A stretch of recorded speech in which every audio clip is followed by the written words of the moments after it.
எண்ணப்பட்டிருக்கிறது. ஆகையால் பயப்படாதிருங்கள். லூக்கா 12:7. ஆண்டவர் உங்களோட எவ்வளவு அருமையான வார்த்தையோட பேசிக் கொண்டிருக்காரு பாருங்க. ஆண்டவர் சொல்றாரு, உங்க தலையில உள்ள அந்த முடியெல்லாம் கர்த்தர் எண்ணி வைத்திருக்கிறாராம். ஏன் தலையில இருக்கிற முடியெல்லாம் எண்ணி வச்சிருக்கணும்? உங்க தலையில எவ்வளவு முடி இருக்குன்னு உங்களுக்கு தெரியுமா? கொஞ்சம் எண்ணிதான் பாருங்களேன். என்னதான் முடியுமா நீங்க நினைச்சாலும் இல்ல, ரொம்ப கஷ்டம். சரி, இன்னைக்கு தலை செய்யும் பொழுது எத்தனை முடி கீழே விழுந்தது அதையாவது சொல்வீங்களா? அது தினமும் எழுச்சி கணக்கு போடுவீங்களா? இன்னைக்கு இத்தனை முடி விழுந்தது, இன்னைக்கு 10 முடி விழுந்தது, நேற்று 12 முடி விழுந்தது. அந்த கணக்கு உங்களால சொல்ல முடியுமா? நீங்க தலை செய்வீங்க, அதுல ஒரு சில முடிகள் வரும், அதை அப்படியே எடுத்து நீங்க குப்பையில போட்டுருவீங்க.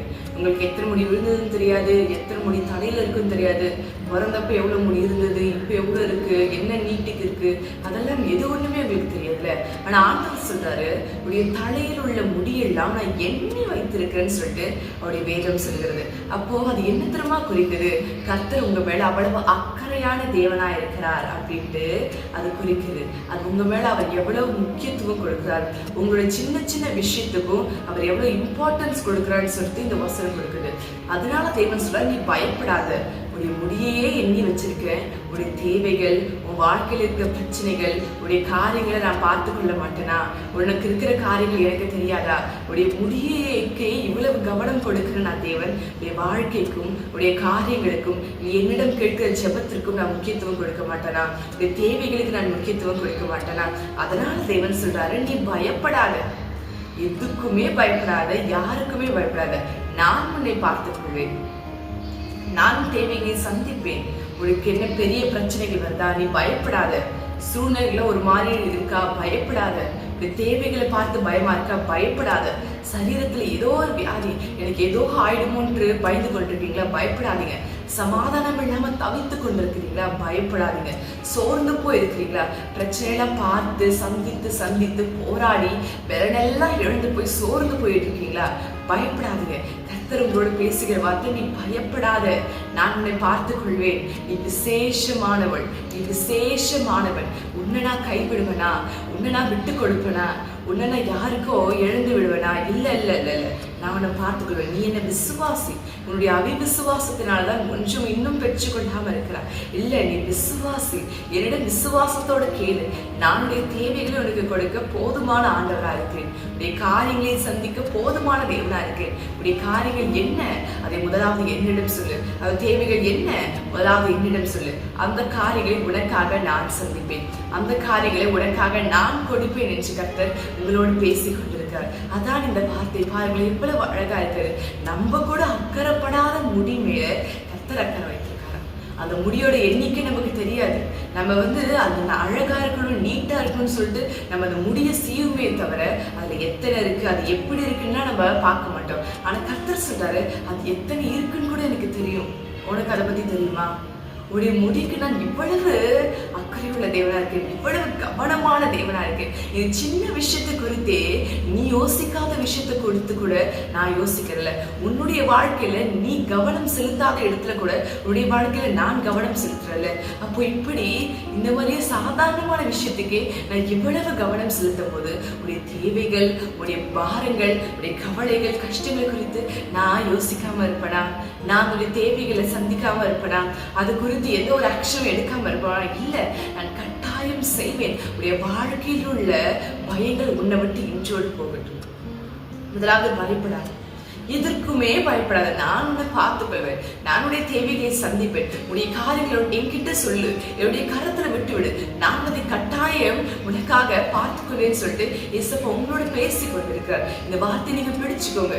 நீங்க நினைச்சு கொண்டிருக்கீங்க இந்த வார்த்தை எனக்கானது கிடையாது, இது யாருக்கோ பேசி கொண்டிருக்காரு. இல்ல, உங்களுக்கானதான். யாருக்கோ பேசுகிற வார்த்தை எதுக்கு நீங்க கேட்கணும்? நீங்க கேட்கிறீங்கல்ல இந்த வீடியோவை, நீங்க பாக்குறீங்களா இது? அப்ப ஏன் நீங்க பார்க்கணும்? பர்பஸ் இல்லாமையா, காரணம் இல்லாமையா?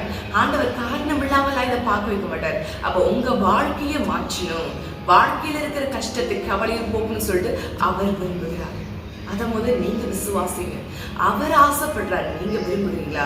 நீங்க விசுவாசிக்கிறீங்களா? நீங்க நம்பிக்கை வைக்கிறீங்களா? இதுதான் கர்த்தர் உங்ககிட்ட எதிர்பார்க்கிறார். இப்போ நீங்க விசுவாசிக்கும் பொழுது, நீங்க கர்த்தரை நோக்கி கேட்கும் பொழுது, இன்றைக்கே அந்த அற்புதம் உங்க வாழ்க்கையில நீங்க பெற்றுக்கொள்வீங்க. விசுவாசத்தோடுங்க. சமாதானம் இல்லாமல் இருக்கலாம், ஒரு பிரச்சனைகள், ஒரு தேவையில்லாத ஒரு மெமரிஸ், அதுலேருந்து எப்படியாவது வெளியே வரணுன்ற பிரச்சனை இருக்கலாம்.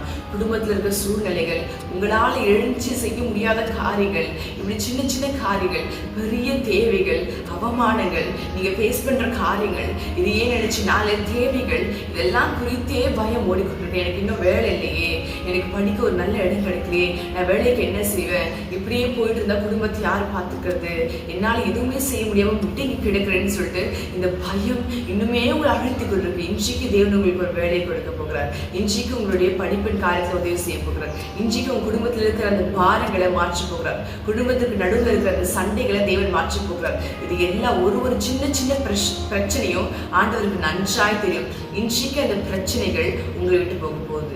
நீங்க உங்களுக்கு என்ன பிரச்சனையோ அதை தேவன் கிட்ட சொல்லுங்க. ஆண்டவரே, நீங்க முடிய குறித்து எவ்வளவு அக்கறையா இருக்கீங்க, தேவைகள் இதுதான் என் மனசை பாரப்படுத்தி கொண்டிருக்கிற கஷ்டம், இதுதான் என்னை பயத்திற்குள்ளாக ஆக்கி கொண்டிருக்கிற காரியம். முதலாவது இதை சந்திங்க ஆண்டவரே, இந்த பிரச்சனையை மாற்றுங்க, இந்த தேவைகளை கொட்டுங்க ஆண்டவரேன்னு சொல்லிட்டு நீங்க கர்த்தரை நோக்கி உங்களுக்கு என்ன பிரச்சனையோ அதை அவர்கிட்ட சொல்லுங்க.